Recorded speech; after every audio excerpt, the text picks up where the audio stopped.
Bonjour à tous, on se retrouve aujourd'hui pour une nouvelle vidéo et ce sera une vidéo sur mes favoris du mois de septembre.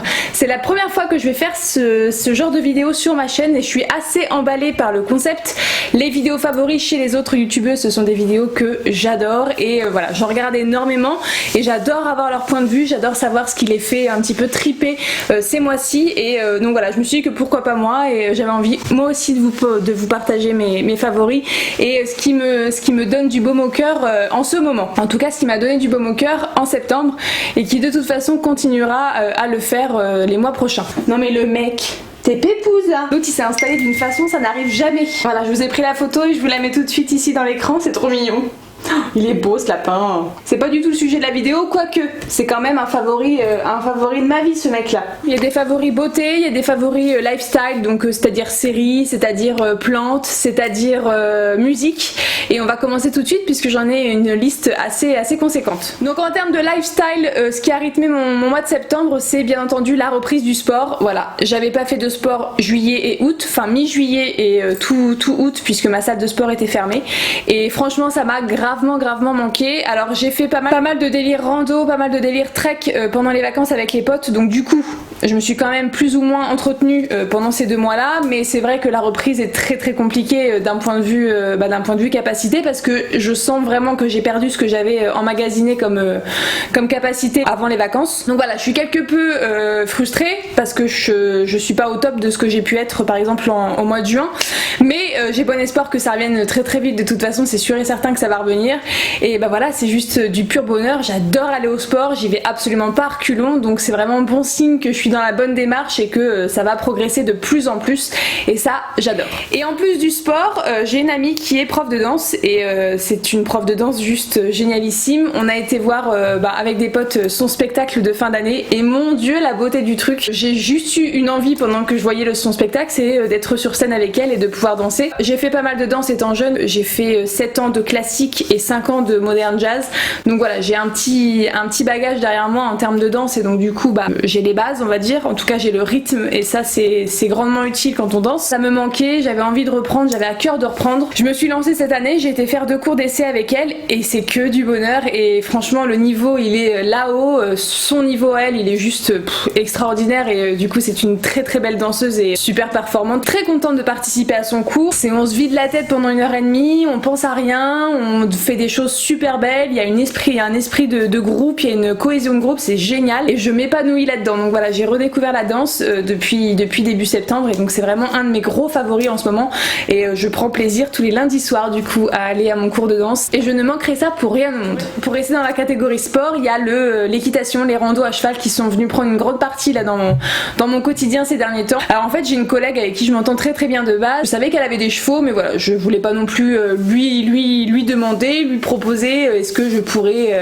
faire une balade avec toi, enfin ça ne me venait pas du tout à l'esprit. On a passé un peu plus de temps ensemble grâce à une formation qu'on a faite toutes les deux et de fil en aiguille on s'est découvert du coup cette passion commune pour l'équitation et surtout le feeling entre nous était évident et donc du coup tout naturellement elle m'a proposé de venir me balader avec ses 2 chevaux, donc là c'est le top. Ça a matché aussi bien avec Oreo, son cheval donc qu'elle me prête pour ces randonnées là, que avec elle. On passe des moments vraiment très sympas et pareil j'ai fait de l'équitation étant jeune, ça me manquait énormément au quotidien et là ça y est c'est redevenu un rituel dans ma routine de semaine, donc je suis très contente d'avoir réinstauré ça et grâce à Marie du coup ma collègue je suis ravie. Donc voilà, j'ai retrouvé tous mes amours de jeunesse, la danse et l'équitation et je suis trop contente et du coup mes emplois du temps se font très serrés en ce moment. On switch le chapitre sport et on passe au chapitre série qui occupe aussi un gros chapitre dans ma vie. Les séries s'enchaînent et ne se ressemblent pas, enfin j'ai l'impression de bien les choisir parce qu'à chaque fois je suis très emballée par toutes les séries que je regarde. J'ai la liste devant les yeux de celles dont je vais vous parler.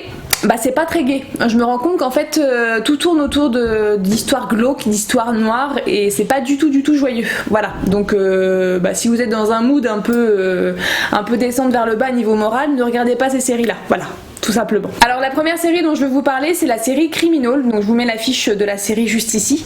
Criminal, c'est une série en huis clos, donc tout se passe dans une seule et même pièce, et j'adore cette ambiance là. On peut se dire bah on va se faire chier en fait, mais pas du tout. L'intrigue est tellement bien prenante que du coup on s'en rend même plus compte à la fin qu'on n'a pas bougé en fait d'endroit depuis le début. C'est un huis clos qui se passe dans une salle d'interrogatoire, donc il y a un suspect qui est convoqué et qui va passer à l'interrogatoire avec 2 policiers en général, et du coup on a cette fameuse vitre teintée entre la salle d'interrogatoire et puis la salle mitoyenne. Du coup il y a tout le reste de l'équipe qui est là pour observer les réactions, observer le faciès, observer les traits du visage du suspect, et donc voir s'il dit la vérité ou non. Tellement bien fait, c'est tellement bien ficelé, c'est vraiment un exercice de style et j'adore cette série là. Je l'ai conseillé à mes parents qui sont tombés complètement fans, et donc la particularité c'est que Criminal est tourné dans 4 pays différents, donc France, Espagne, Allemagne et Royaume-Uni, et à chaque fois les suspects donc qui sont appelés à l'interrogatoire sont des stars plus ou moins connues de chaque pays. Donc nous en France on a Nathalie Baye qui est quand même très connue et qui joue merveilleusement bien son rôle. Il y a aussi Jérémy Régnier, celui qui a joué le rôle de Clo-Clo dans le film Clo-Clo, et enfin voilà, il y a de très bons acteurs, et en fait dans chaque pays, donc France, Allemagne et Royaume-Uni, on a des grandes stars de la télévision du coup du pays en question. En tout cas tous les épisodes, peu importe le pays, sont vraiment super bien tournés. Il y a vraiment une intrigue qu'on a envie de connaître, qu'on a envie de suivre et qu'on a envie de démêler jusqu'au bout, et on se prend grandement au jeu de l'interrogatoire, et j'ai adoré cette série, donc je vous la conseille grandement. Ensuite la deuxième série dont je veux vous parler, c'est encore une fois une histoire plus ou moins glauque puisqu'il s'agit d'un meurtre. C'est la série The Sinner, donc pareil je vous mets l'affiche ici, donc qui est jouée par Jessica Biel, c'est qui joue Sept à la maison, et voilà, c'est une très bonne actrice et je l'ai adorée dans son rôle du coup dans The Sinner. Donc en fait un lieutenant, Harry Ambrose, va enquêter sur un meurtre. C'est difficile de parler de série sans spoiler, donc voilà, c'est un thriller psychologique. On va suivre un crime qui a eu lieu, on ne sait pas pourquoi, et même la femme qui a fait ce crime, donc elle s'appelle Cora Tanetti dans cette série là, elle ne sait plus du tout pourquoi elle a commis ce meurtre là, elle a complètement oublié, complètement occulté cet épisode, et donc du coup l'enquêteur va devoir aller chercher dans son passé pour comprendre pourquoi elle a fait ce geste là, qu'est-ce qui s'est réellement passé, toute l'histoire qu'il y a derrière, le pourquoi du comment, et donc du coup toute la série on a envie de savoir pourquoi Cora en est venue à ce geste là. Je ne vous en dis pas plus parce que sinon ce serait spoilé, et mais en tout cas je vous la conseille vraiment, c'est vraiment très bien fait. Encore une fois on a envie d'aller jusqu'au bout, et il n'y a pas un seul moment de creux, en tout cas je l'ai pas vécu du tout comme ça. Il y a tout le temps eu des rebondissements, tout le temps eu du rythme, et ça j'adore quand voilà, on est vraiment pris dans le bain et on n'a pas du tout envie que ça s'arrête. Ensuite j'aimerais vous parler de la série Unbelievable, donc c'est une série qui retrace l'histoire de viol, donc voilà, encore une fois c'est absolument pas gay, c'est très bien fait, et pour une fois je trouve que la série se place vraiment du côté des femmes et du côté de leur point de vue, de leur ressenti, de ce qu'elles pensent à l'intérieur d'elles, de comment elles vivent la chose, comment elles vivent les interrogatoires, comment elles vivent les enquêtes qui sont faites, et leur vie qui sont un petit peu dépouillées comme ceci. Alors du coup voilà, c'est une jeune femme qui est victime d'un viol, sauf que elle va un peu s'embrouiller dans tous ses dires qu'elle peut donner aux enquêteurs. En plus elle va être interrogée des dizaines et des dizaines de fois. Je trouve ça vraiment inhumain quand tu viens de vivre un truc comme ça, t'as juste envie d'oublier, de ne plus en parler. Là on lui fait répéter encore à telle personne, à une autre équipe, enfin bref c'est vraiment sans fin, et finalement elle va finir par s'embrouiller, elle va finir par donner des détails qui sont pas vrais, qui peuvent pas se vérifier dans la réalité, qui collent pas les uns avec les autres, et on va finir par croire qu'elle ment. Donc du coup voilà, on finit même nous spectateurs par croire qu'elle a inventé cette histoire pour attirer un petit peu l'attention sur elle. C'est une jeune femme qui est traînée de famille d'accueil en famille d'accueil, elle a déjà un lourd passé, et elle a ça en plus qui se rajoute sur le dos, et donc du coup le problème c'est que ce n'est pas le seul viol avec exactement la même signature du violeur qui va se passer.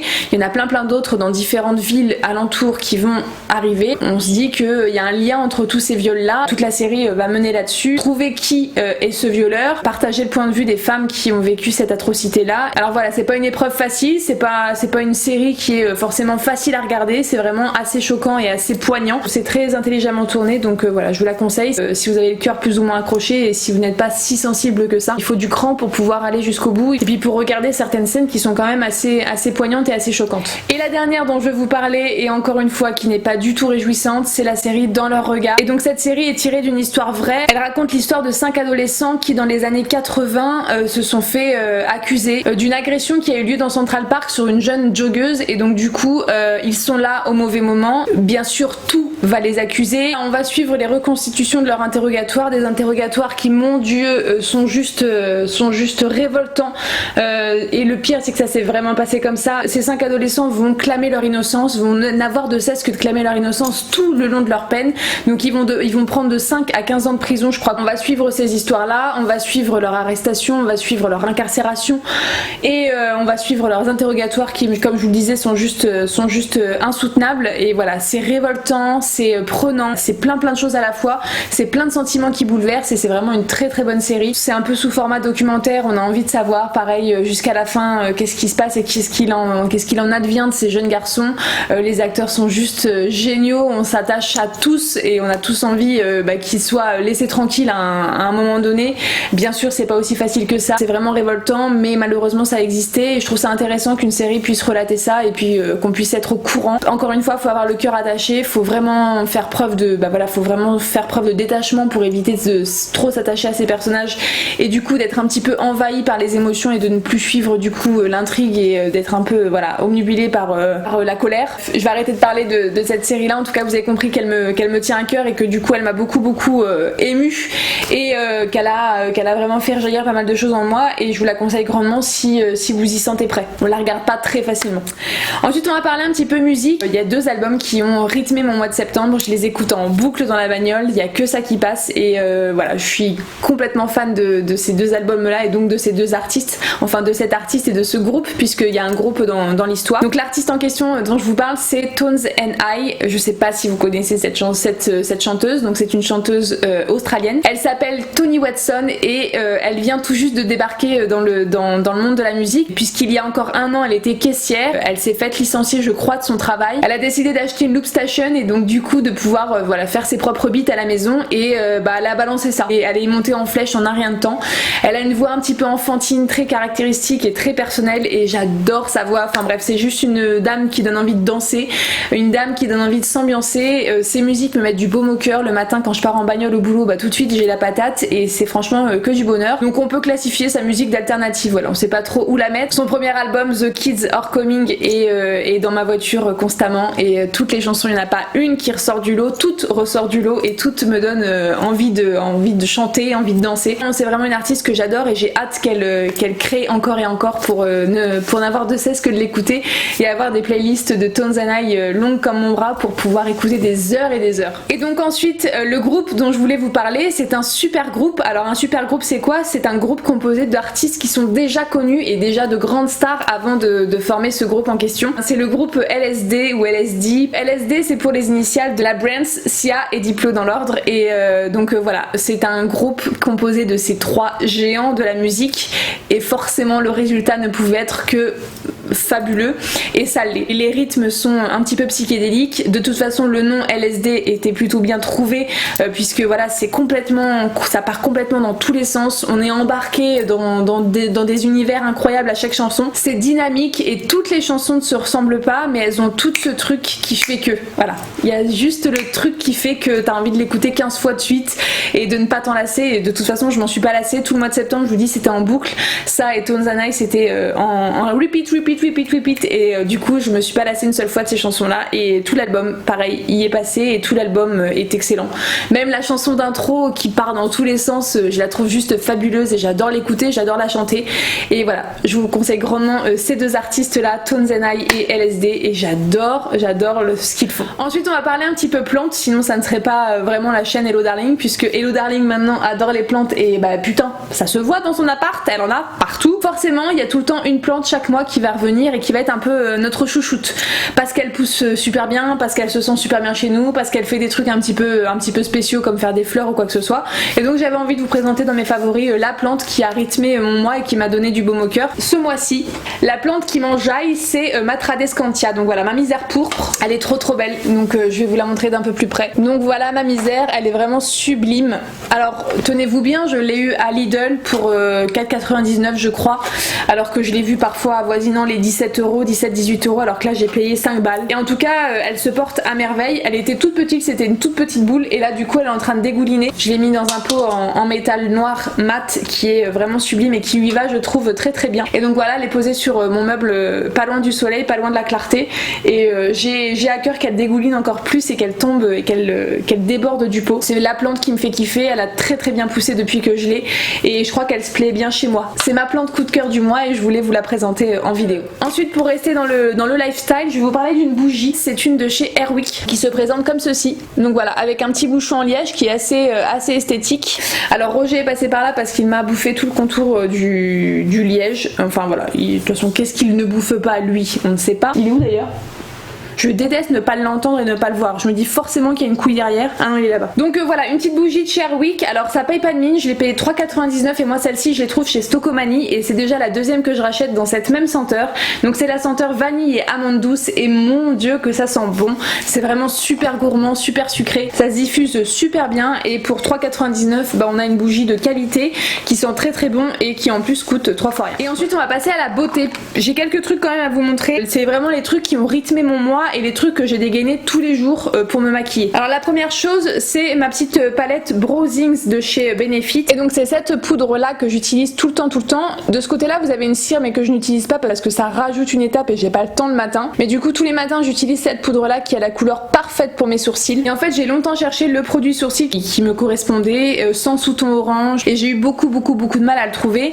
Alors j'étais partie sur le crayon à sourcils de chez Yves Rocher que j'ai racheté très souvent, mais il y avait toujours cette petite pointe d'oranger dans mes sourcils et ça me dérangeait grandement parce que du coup ça faisait absolument pas naturel. Et depuis que j'ai découvert ça chez Sephora, bah, je suis tombée en amour et je n'ai que ça pour mes sourcils, ça et un gel transparent pour pouvoir les fixer derrière, et ça me suffit amplement et j'obtiens le résultat vraiment que je veux, le résultat parfait pour moi. Voilà, je suis très contente de ce petit produit là, je pense que ça va me faire une éternité et ça me prend pas beaucoup de temps le matin, c'est assez rapide à dessiner et à travailler, donc voilà, ravie de cette petite poudre. Donc moi je l'ai en teinte 2, donc maintenant je sais que la teinte 2 me correspond tout à fait pour les produits sourcils de chez Benefit, donc au moins j'ai ma référence et je suis très contente. Ensuite une petite palette de la marque Sleek que j'avais eu dans une Birchbox il me semble, et en fait je l'avais déjà possédée par le passé et je l'avais revendue parce que je l'utilisais pas, et quand je l'ai reçue dans la Birchbox bah, je me suis dit vas-y utilise-la, tu verras bien, et bah tous les jours je l'utilise. C'est un trio avec le bronzer, l'enlumineur et le blush, et en fait je suis partie avec cet été,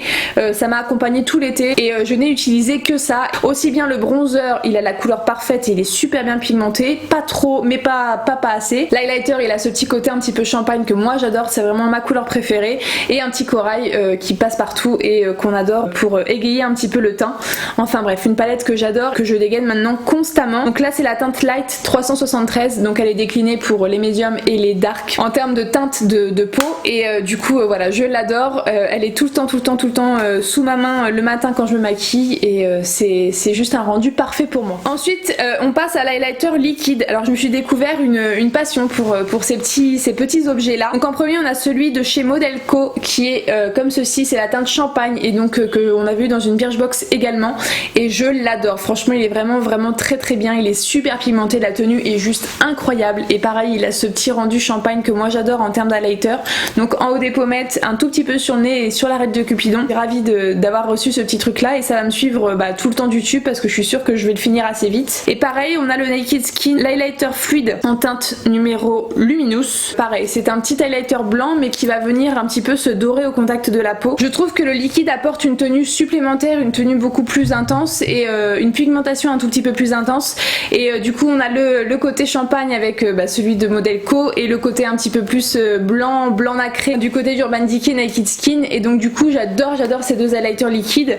Et donc des fois j'ai envie de poudre, donc j'utilise celui de ma palette Sleek, et des fois j'ai envie de liquide, donc j'utilise ces deux là. J'adore l'highlighter, c'est vraiment le maquillage dont j'ai du mal à me passer le matin quand je me prépare, même si c'est juste partir au boulot, j'ai besoin de ma touche d'highlighter, que ce soit liquide ou en poudre, moi ça me va tout à fait. Donc ces deux là font partie de mes favoris parce que je les ai très souvent dégainés ce mois-ci. Et enfin dernier favori et pas des moindres, c'est la Mini Star palette de chez Natasha Denona et j'adore cette palette. Je me maquille quasiment quotidiennement avec elle. Elle est vraiment sublime, donc je vais me rapprocher pour que vous la voyez mieux. Donc voilà, elle est vraiment très belle. Ça c'est mon fard de transition par excellence. Ça c'est le fard que j'applique sur toute ma paupière mobile, ou celui-là ça dépend des jours. Et puis ça c'est pour fondre les couleurs. Celle-là je l'utilise, j'avoue, pas trop, mais les jours de fête ou les jours de soirée, je pense que ce sera plus facile à dégainer. C'est une palette juste sublime, la pigmentation est juste incroyable. Natasha Denona, du coup j'y suis passée et bah oui, effectivement tout ce qui est dit à son sujet est vrai. C'est vraiment une très bonne qualité de fard et je suis très contente d'avoir cette petite palette dans ma collection. Ça me suffit amplement, moi, ça. J'ai pas envie des grandes palettes où il y a une trentaine de fards, c'est trop pour moi. Ça me suffit amplement et du coup c'est facile à emporter. Le packaging est super qualitatif, c'est tout petit mais on voit que c'est résistant. J'ai la Mini Sunset palette mais je l'utilise beaucoup moins parce que j'aime moins l'harmonie de couleurs qui est proposée à l'intérieur. Alors que la Mini Star elle est juste parfaite et tous les fards sont utilisés. Bon, mis à part ce vert bleu canard là, pour l'instant il me fait un peu peur donc j'évite. Donc bah voilà pour mes favoris, j'espère que ça vous aura plu et que vous aurez passé un bon moment avec moi et que la découverte de mes favoris vous aura donné des idées et peut-être que vous possédez des produits sous la main que vous n'utilisez pas et en voyant cette vidéo ça vous donnera envie de les utiliser, ou peut-être que vous êtes en recherche de séries en ce moment ou de musique à écouter et que du coup cette vidéo viendra vous aiguiller pour des nouveaux horizons. En tout cas moi j'ai adoré faire ce concept là, j'espère qu'on pourra continuer ce petit rituel et cette petite routine tous les mois, que vous serez au rendez-vous et que ça vous plaira, c'est surtout ça le plus important. En attendant, je vous fais plein de gros bisous et je vous dis à très bientôt dans une prochaine vidéo. Salut tout le monde.